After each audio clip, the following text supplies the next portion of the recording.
Hey there. For those of you who don't know me, I'm Dr. Andrea Hazim, Jeff's wife, and I'm going to share a testimony tonight that really radically changed my life, and I hope it touches yours as well. So I'm going to start off with a couple of years ago, I don't know how many, Jeff and I were invited to speak at a health retreat. And this health retreat, I found out that most of the people in the audience were going to be like raw food, vegans, healthy people. And I'm thinking, what in the world am I going to tell these people? So I started praying. I'm like, God, there's got to be a message, because I'm not going to just say, eat more veggies. They already knew that. Like, what am I going to say? So I really started realizing that they needed to hear a message about forgiveness. So I started talking about, you guys would never drink a Red Bull or eat a McDonald's, or, oh my gosh, God forbid, you're all into health food and raw food and vegetarian and vegan and all that. But do you have unforgiveness in your life? Because if you have unforgiveness in your life, it's like you're eating those things every single day, and it's rotting your body from the inside out.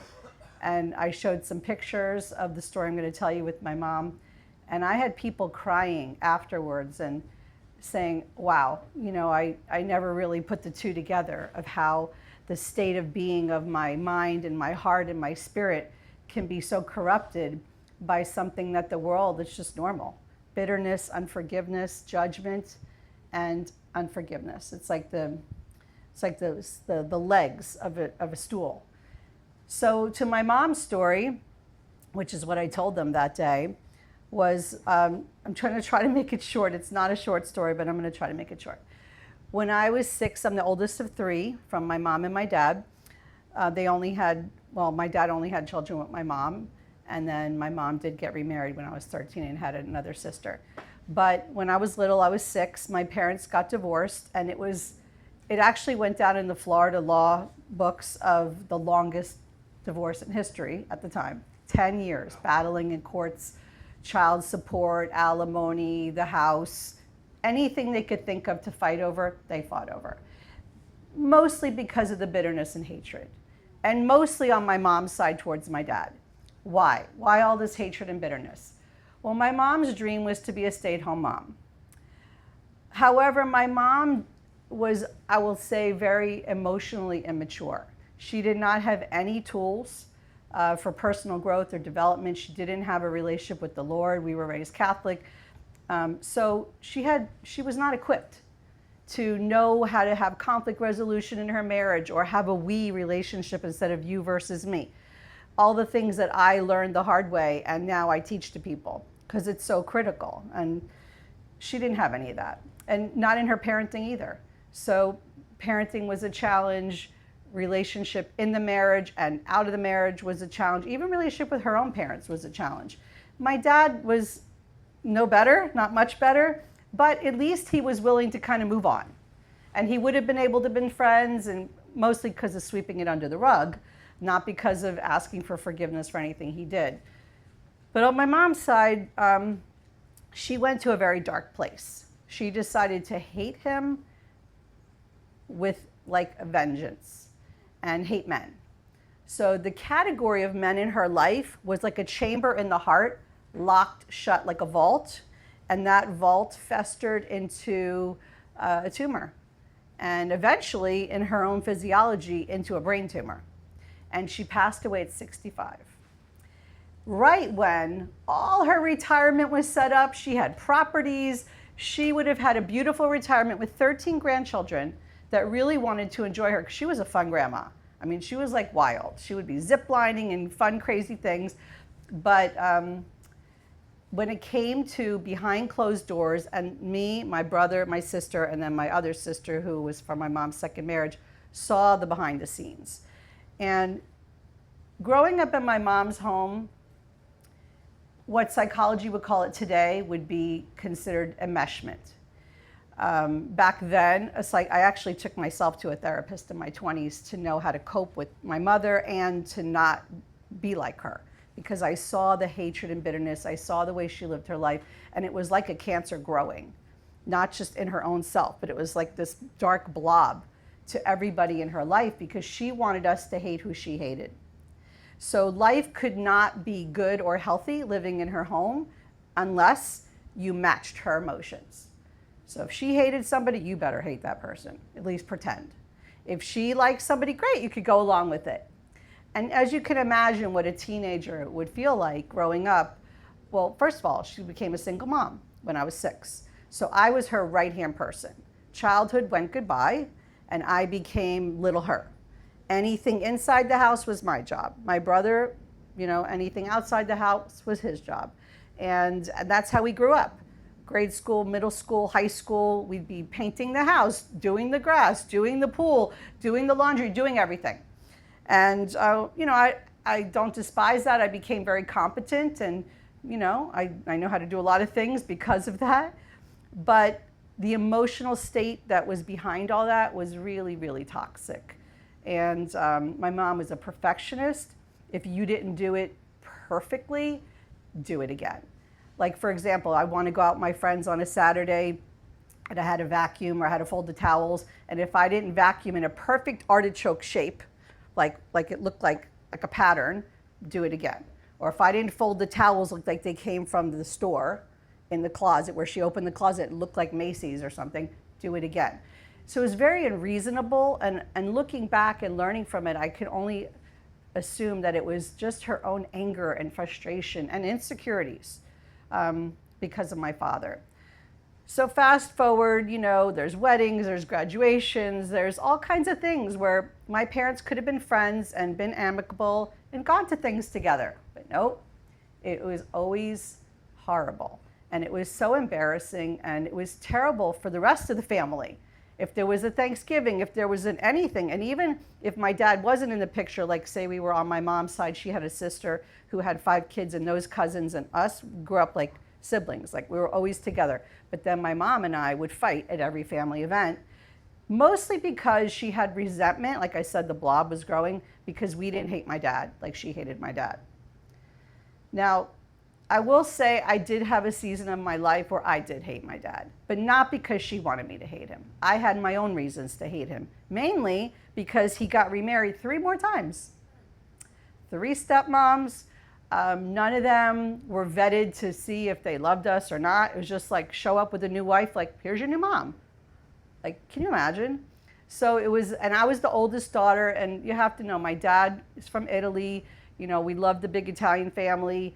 He was a ballroom dancer. So to me, he was Prince Charming because he knew how to twirl and spin, and out of my siblings, I'm the one who learned to dance with my dad. So here's Prince Charming, the man in my life, showing up with this new stepmom, and then another stepmom, and then another stepmom. And the second stepmom, she did love us. She cared. She tried to be like a mom. And at that point, I needed a mom because I didn't have my own mom emotionally. And my dad, it didn't work out with her because he didn't want her telling him what to do with his children. So long story, this isn't about my dad, but just to get the picture, I had my own hatred that I was dealing with towards my mom and my dad. And I'm watching this whole soup, the generational curses going down. So fast forward, I'm in my 20s. This was after going to the therapist, which was a very frustrating experience. I think to afford that in your 20s was a lot of money. I was hoping to get some answers. I didn't get any answers. It was like frustrating. 50 minutes, and then they're like, oh, see you next week. Just as like my heart is trying to open and I'm trying to get, some resolution, that really was a dead-end path. I wasn't really walking with the Lord then for him to be able to have access to my spirit and my emotions to be healed. But that happened pretty soon after. In my early 20s, I realized that God's way is better than my way and better than what I'm seeing in my parents' life. Now, my mom was actually the one who led us all to the Lord, believe it or not. She got radically saved at a charismatic Catholic Bible study and transformed herself, not emotionally, spiritually, and very committed to the Lord, but her immature, broken emotions came right along with that. So her Christianity looked to me very unattractive because her old behavior was now wrapped with, in the name of Jesus. And that was very confusing. And I did not want anything to do with her version of Christianity at that time. She ended up going to New Covenant Church, and which is local here in Pompano, and it was there that I was at a passion play and they were reenacting it, and I was radically touched and gave my heart to the Lord, and the Holy Spirit definitely came in, and the first thing God dealt with me was forgiveness. Like, wow. And he started illuminating my mom's life, my dad's life, what's going on in their lives. And I started saying to my mom, Mom, you are a Christian first. You led us all to the Lord. I don't understand. Why don't you let God in that part of your heart to heal you? Why don't you let things go? He says he wants to do that for you. And she would say, don't talk to me about that. No, your father, I can never forgive him, and this and that. Okay, at least I forgave. So I moved on. Still didn't have a healthy relationship with her, but at least it was off of me. It wasn't like this monkey on my back. So fast forward, my mom, at one point she lived with us for 18 months. That was very interesting because of my husband and his grace to let her move in. She was between places because it's a long story, but she lived here. And that was, in the end, we had to call the police to have her move out. So let's just put it that way. It didn't end well. And then there were years after that where she wasn't in my life. She missed chunks of my kids' lives because of healthy boundaries. I just wasn't going to tolerate her talking bad about my husband or talking bad about me and my husband to my children, or just shenanigans that she would do in the name of Jesus. So missed chunks of my life. Well, she was living with a roommate. She had a big, beautiful home in Coconut Creek. And one day we get a phone call from her roommate. And I don't even know how she had my phone number. She's like, I have to tell you something. Your mom would be so mad if she knew that I'm calling you right now, but your mom's having seizures. She had a seizure like yesterday at the bank, and she calmed down, and she drove herself home. And she had another one today, and she couldn't even move like half her body. She's like crawling around the house, and she refuses to go for medical care. And the reason why is because she let her insurance lapse. She was turning 65 in 1 month, and she let her insurance go, and it was right in between that month. So she didn't want to rack up these bills when she didn't have coverage, but she couldn't help it. I mean, it was beyond her going, no, let me wait it out. You can't wait it out a month when you're having seizures and then a damage. So she looked like a stroke victim. So I was like, thank you so much for letting me know. So we show up at the hospital, and my mom looked, and I hadn't talked to her for, I don't know, some months, maybe even a year. And she was like, what are you doing here? Like, it wasn't a nice reception. Can somebody lower this fan, please? Like, a little cold. So we were like, Mom, you had a seizure. We're going to be here for you. You can't push us away. And just so you could see the state of her heart. So her seizure was in May of 2012. Here's the timeline. Her seizure was in May. Back up to the holidays right before it, right? So like the November, December before in 2011, she took herself on a cruise by herself. She wanted nothing to do with the family. She was so hurt in her heart that we didn't hate my dad. It just was all caving in on her. And she missed the whole holidays. All the grandkids, and we were like, where is she? She's on a cruise. What? Okay. Then she has the seizures in May, and she passed in October. So it was a very fast timeline of what happened. So we all re-enter her life. We're supporting, we're there in the hospital, even though she's trying to push us away and reject us. So it turns out she has a brain tumor. Now, I'm a holistic doctor, and I'm like, Mom, this is a glioblastoma. It's the fastest growing tumor. If you have the brain surgery in the natural, besides a miracle, of course we could believe for a miracle, it will grow back. So if you want to believe for a miracle, let's believe for the miracle. Don't do the surgery. It's just going to ruin your quality of life. It may give you a few more months, but is that what you want? And so my younger sister, who was born when I was 13, my mom, he left her pregnant. She was married for about 1.5 years, and there was a lot of shame associated with that, and my sister never met her dad. So my mom felt obligated to try to prolong her life because my sister, that was her only parent alive that she knows. So she's like, no, I'm going to do it for your sister. Okay. So me and that sister went to every doctor's appointment, everything. She had the surgery and then went to rehab after. That's where it got ugly. So when I was probably early high school, my mom worked night duty at Motorola, soldering parts on an assembly line, because she wanted to be a stay-at-home mom so much that she simulated being a stay-at-home mom by working night shift. My grandpa would come sleep on the couch and she would go to work all night and come home in the morning. He would go home and my mom would take us to school, falling asleep in the car, smacking herself, putting her head out the window. And then she would go home, sleep, and wake up and then like start to make dinner and then get us from school. And we would walk in like dinner was getting ready, like she was a stay-at-home mom. I mean, that's how desperate she was to be a stay-at-home mom. I definitely give her major points for the kind of single mom she was. It was amazing what she did. So it was during those years at Motorola, she slipped on acetone and destroyed her lumbar back. And my husband could tell you, he said she was the worst spine he had ever seen, ever. I mean, the discs were melted. It was a mess. So she was on pain meds. And my mom basically became a legal drug addict with pain meds. And she, towards the later years, wore a patch of morphine and she would pop oxycodone to feel good with the grandkids or, you know, whatever she needed to do. She was a night duty nurse too. So her body was kind of disintegrating from all the side effects from the pain meds. She was a lot of times incontinent, just ulcers in her stomach. She would vomit if she ate. Her body was a mess. And I don't even know, she wouldn't have been able to live in that body. In some ways, I think it was God's grace, the tumor, and how she passed so fast and she was like taken out of that body. Because if that hadn't happened, I don't even know what kind of quality of life she would have had today, or you know, if she was still alive today. But it was a whole miraculous story. So she's in the rehab and they didn't give her the patch. And she was climbing the walls, detoxing from morphine while she's recuperating from brain surgery. And that was not a pretty picture. She ended up getting Baker acted because she was acting wild, which understandably in a way, right? She's like, I'm not here to detox. I have a back condition. Give me my patch.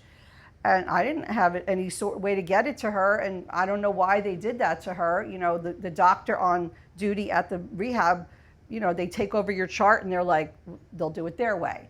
Well, days were going by and she was climbing the walls.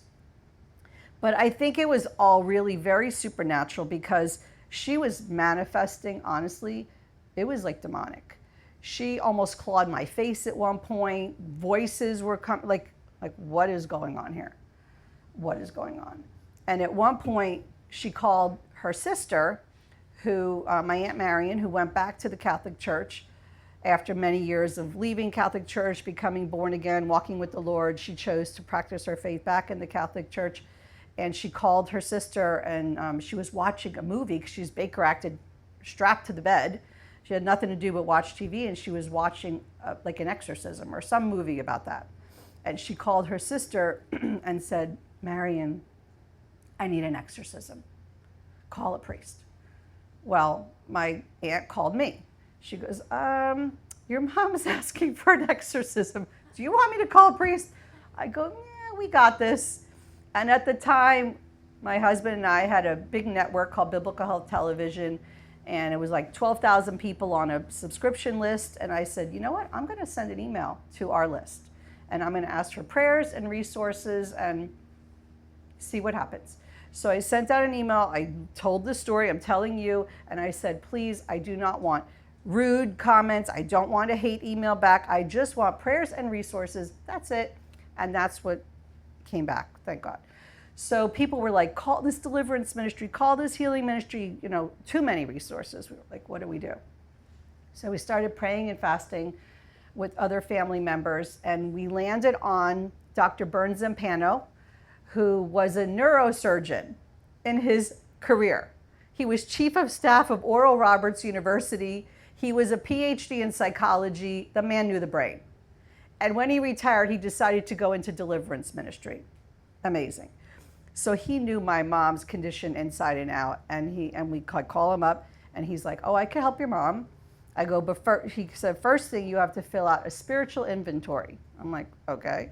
So he emails me over the inventory, and it was 8 pages of check boxes. And there were categories, 3 categories. 1, pharmakia, drugs, prescribed or recreational. And my mom, her and my dad met in the dance halls in the 60s and disco ducking in the 70s and, the whole divorcee going clubbing scene. Lots of stuff was happening. So it was like check, check, check, not to mention the morphine, the oxycodone, and those kinds of things. So there was a bunch of check marks there. The next category was emotional. Okay, my mom lived in hatred, bitterness, unforgiveness, judgment, major judgment, pride, like a lot. And check, divorce, check, these were all the things on that list. And then the third category was witchcraft or the occult. And my mom, in her younger years, her and her best friend would do the Ouija board all the time. And my mom always, she would tell us the testimonies of what she left behind when she became a believer. And part of that, my mom was heavily into astrology. I mean, heavily. When she became a believer, the first thing she did was burn all her astrology books. Literally, we came home from school and she was in the alley having a bonfire. We're like, we see smoke in the backyard. We lived in Hollywood and there were alleys in the back. And she's like, children, did you know astrology's of the devil? I'm like, yes, I go to Catholic school. They teach us that. And I would tell her that she would do charts for people for money. Like your love sign, you should marry this one or that one, or your moon rising, and she didn't like her handwriting. This is for typing in computers, so she would make me stay up till 1 a.m. to rewrite her chicken scratch because a client was coming the next day to pay her for their chart. I'm like, and I'm writing it going, Mom, I need to go to bed, and this is a sin. Well, I'm a single mom, I need money. Okay, and like I said, if you don't do what she said in her home, life wasn't good. So I was like a slave being her secretary with this horrible thing that she was doing. And so in her past, the Ouija board, when she played it with her friend, it told her friend that she was going to die at 21 years old of a mosquito bite. Okay, in New York, there's no malaria, right? Well, guess what? Her friend died at 21 years old of malaria. And my mom always felt like, well, the curse is broken because I'm a Christian now. And she would never tell us what it said about her. So I don't know what it told her, but she was freaked out enough about that. But still, astrology, tarot cards, when they would go in the clubs, there'd be somebody there doing palm reading. So it was all like fun and fascinating in that day. But as soon as she became a believer, she put all that in the past. But my aunt, okay, so let me back up. When my aunt called me and I said, we'll take it from here, she goes, I have to tell you something. I go, what? She goes, remember when you kids would ride your bikes home from school and you'd get home and you'd see me and your mom laying by the pool because they were like sun worshipers. They were brown. They would lay there with those mirror reflector things under their neck, remember back in the day? And they would just lay by the pool for hours while we were at school. So she goes, one day, your mom goes, Marion, I have to show you something. So she opens her eyes, puts the reflector down and looks over at my mom. And she said, your mom's whole core was like invisible. And it was like I could see inside of her. I'm like, what did you see? She goes, I saw this image of a man on a throne with a goat head. I'm like, you mean Satan? She's like, yes. And she goes, I fell off my chair. And I said, Rosemary, how do you handle that? And my mom goes, I can handle it. So she wanted to let me know that little tidbit from my mother's life back then. Fast forward to she's calling for an exorcism. So this was the state of my mom as I called Dr. Byrne, do the inventory, and then he comes. And he says, well, not only do I need your inventory on your mother, but all her children and their siblings, because this is generational stuff. So as I was filling it out for my mother, I was really filling it out for me too, because it said, did your mom or her mom or, so it was like you could see who was doing what in your family. So he shows up with these 2 amazing prayer warrior angel ladies. They were like standing behind him, interceding and praying under their breath the whole time he was working with her. And the best thing I can say to describe it, what I witnessed, was no exorcism, There was no holy water. There was no crosses. There was no yelling. There was the kingdom courts. It was like I was in a courtroom and there was Yahweh, God, on the Supreme Court judge's seat, and Dr. Byrne was her lawyer representing her in the courts, and we were the witnesses. I promise you, it felt like that. It seemed like that. And all he did was say, Marie, we're going to go through this checklist, and you are going to cancel agreements you made with the enemy. You've opened up doors and windows every time you stepped back into hatred or bitterness or any of the things on this list. You said, come on in, let's do life together. Because I had seen my mom be healed physically 2 or 3 times. She would go to healing crusades and she would come home and go, children, I'm healed, look. And she would take off the back brace and she would touch her toes, twist herself, which we knew was not possible. She wouldn't take her meds for months. And then slowly it would come back. And I would be like, I don't understand. Well, I understood when we witnessed what happened with Byrne. It made so much more sense how she just repartnered with all those things that were destroying her physically and emotionally. So he led her through each one. It took a long time. It was a long process. And we took her out of her wheelchair. We put her on the couch so she would be comfortable. She was in her own home. This was after the rehab. She's home now. And one by one, she would repeat after him, I denounce that, I cancel that. You know, it was kind of like, rip it up, done. Next, next, next. Well, when she got to unforgiveness, this was the one. This was like the tsunami. And it was almost as if you could put the goggles and see in the spiritual realm, it was like there was this entity on her back with its claws so deep in her, like a backpack that she never got to take off. And she went, this is the one, this is it. And she slipped herself off the couch by herself. We were like looking at her and went on the floor on her face. Like if you ever seen those movies where the nuns go on their face. And my mom, you have to understand, she was never wrong. She never admitted anything that she did wrong, would never apologize. And that woman was on her face, the most humble that I've ever seen in my life. And she's like, this is it. This is the one. So he, says, repeat after me. She does it all. She's like, okay. We pick her up. You put her back on the couch. She was a different person. She was set free. Her face was different. Her eyes were glowing different. Everything about her was like, where was that mom my whole life? Oh my gosh. And the first thing she said, she grabbed me. She goes, I have to see your father. Hurry up. I think she knew the brain tumor was growing back at this point, and she had a sense of urgency. Get your father. I'm like, okay, all right, Mom. My kids were all in a musical theater. They were in a play, and I didn't know if she was even going to live, but I bought tickets.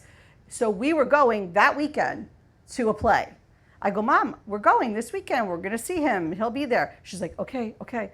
So I plotted this whole thing out. I said, Dad, Mom is saying she needs to talk to you, and it's going to be something big. So you better show up like with roses or something. He goes, all right, here's the money. Go get the roses. So I bought like 24 roses, and I met him at the door. We were all at her house. We ordered Chinese, all the grandkids, everybody. Everyone who'd never seen them, pretty much my whole life, never seen the two of them in one room together, nice, smiling genuinely. My dad would be fake. My mom would be like throwing daggers. And so it was toxic. Now she's like excited to see him. And he's like, he doesn't know what to expect. He comes with the door with the rose. No, I had the roses hidden. I go, here's the roses. So he comes walking in. I have the picture. This is the only picture I have in my life of my parents happy together genuinely. And this was the healed moment. So what happened? She's sitting in the wheelchair at the table. Everyone's milling around, eating their food. He walks in and she was like, oh my gosh. I think it was a surprise. I don't know if we told her. So he bends over, the Italians, it's respect. Even if you hate the person, you'll kiss them hello on the cheek. So she bends over, puts the roses in her arm, kisses her on the cheek, and she grabs his neck and will not let him get up. And with the other hand, she puts it on his face and she's petting his face. And they're like this close. And he's leaning over, everybody's watching, and he's looking at her and she's like, I didn't know I still love you. Will you please forgive me for all the wasted years? Can you imagine what all the grandkids thought? What we thought, what he thought. She was so bitter. All she wanted was him to admit his mistakes, how he wrecked her life, my whole life. That's all I ever heard. Your father did this, he did that, blah, blah. And now she's repenting, crying, asking him to forgive her, and that she wasted all these years. He's crying now, his hands on her face, her hands on what is going on? This was so miraculous, you can't even imagine. Then we go to the play. He's pushing her around in the wheelchair. And you know, my friends knew me. They knew her, they knew him. You know, your friends know your family, right? So they're like, what's going on? I'm like, and he's wheeling her and she's like, did you know I still love my ex-husband? And he's like, okay, you don't have to tell everybody that.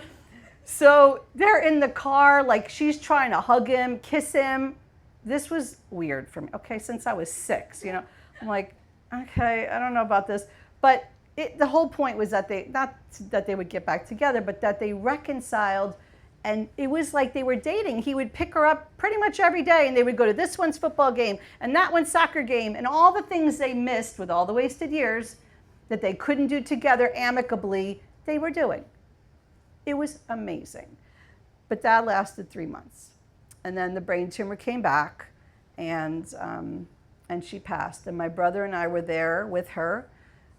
It wasn't pretty at the end. You know, she had no hair. She was in hospice. She was in her own home, so that was nice. But, you know, during those years when my mom wasn't in my life, it was really a burden to me because, of course, I wanted a healthy relationship with my mom. And I was getting healthier and stronger in my 30s, my 40s. I was learning a lot of tools that I was starting to apply to my marriage, to my parenting, and starting to teach. Of course, I wanted to have that with my mom. But it didn't really work that way. But, you know, I was at a conference called Women of Faith. And my friend knew one of the speakers, and we ended up like getting to be with her. I think it was Patsy Claremont, this cute little elderly lady. She was one of the speakers, and she was talking about moms.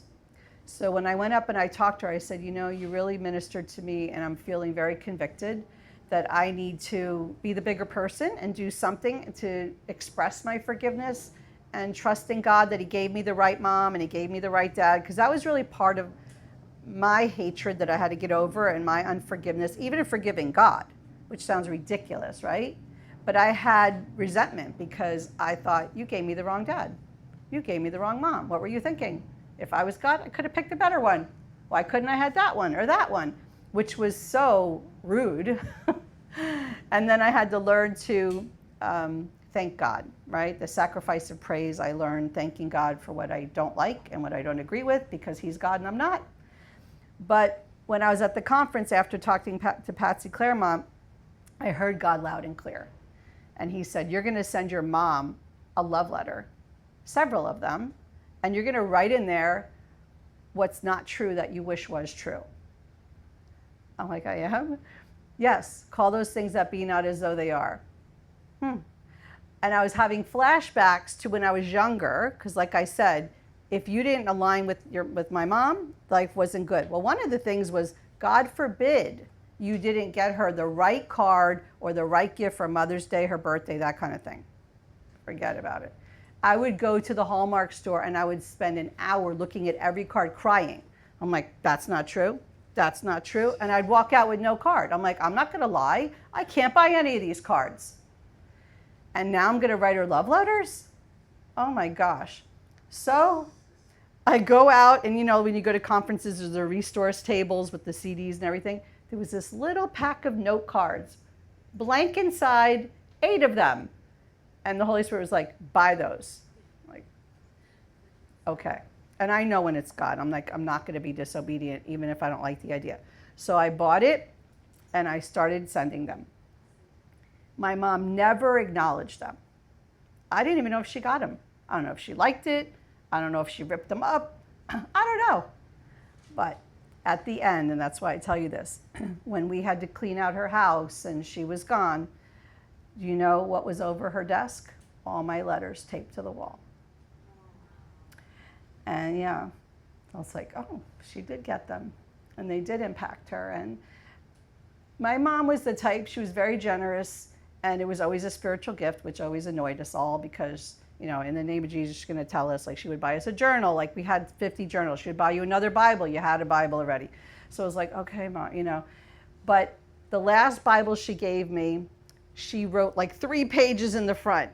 And and I don't think I ever read it. I think I kind of was like, thanks, and put it away, because I had my own Bible. But after she passed, I was reading that, and all the things she never told me in my life when she was alive, like I said, where was that, Mom, my whole life? She had written in that Bible. Things like, I'm proud of you and the kind of mom you are, and thank you for giving me the grandchildren you did, that I have because you're a mom, and just so many things where she would always just say toxic things and rude things, and it was like reversed, and she wrote it there, and that was such a blessing. This picture, it will forever be a blessing to see my parents happy legitimately in a moment like this. And I promised myself for the rest of my life, if I ever have an opportunity to tell this story, not a story, a testimony, I will. You know, to watch my mom pass so broken in her body and emotionally wasting so many years, and her last words, my brother and I were there when she left her body, and the last thing she said to us was, all the wasted years. So what regret, you know?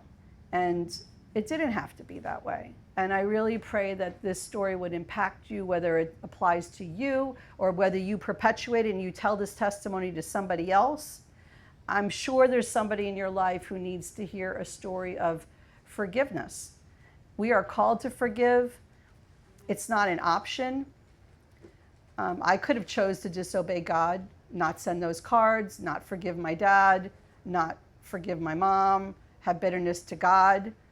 And where would I be? The same place as my mother. Generational curse. So I'm so grateful, and I'm glad I got to share this with you.